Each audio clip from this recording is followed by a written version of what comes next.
One of the most common questions asked when starting a new business is, how do I pay myself? The good news is that for most of you, it's super simple, but it's going to depend on the type of business structure that you have. Are you a sole proprietor, an LLC, a partnership, an S corp, a C corp? I'm going to break it down quickly and simply for each entity type, and you'll likely come away from this video a little more relieved with one less thing to worry about.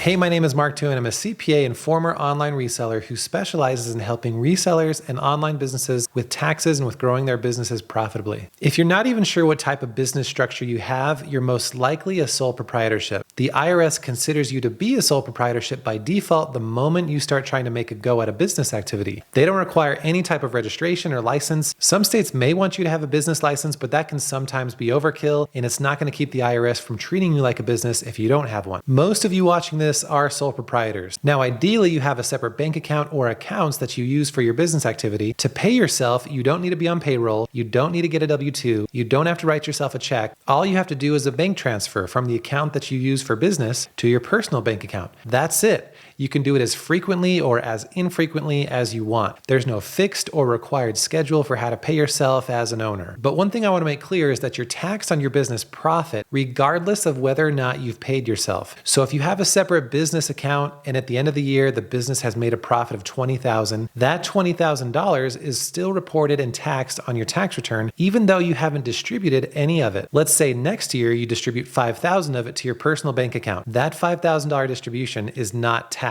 because it was already taxed the year before when the business earned it. In other words, your business profits are taxed. Distributions are not taxed. Distributions reduce your equity or ownership in the business, but they're not deductions and they don't reduce your taxable income. So you want to make sure you record that part correctly. So now we've talked about how to pay yourself if you're a sole proprietor. What about if you have an LLC? It's going to be about the same. The main difference is that you should have a separate business bank account. With the sole proprietorship, it's good to have a separate bank account, but it doesn't necessarily have to be a business account. And there's not even a requirement that you separate your business and personal transactions at all, even though it is good business practice, and I definitely recommend keeping the business separate. An LLC gives you liability protection, but only if you're acting like a business. Mixing business and personal accounts puts your LLC protection at risk. The more you can act like a business by separating business and personal accounts, having proper documentation and record keeping, following state requirements, and maintaining formality in your business operations, the more likely it is that you'll benefit from the full protection the LLC is intended to provide. That said, all you do to pay yourself from the LLC is to transfer funds from the LLC bank account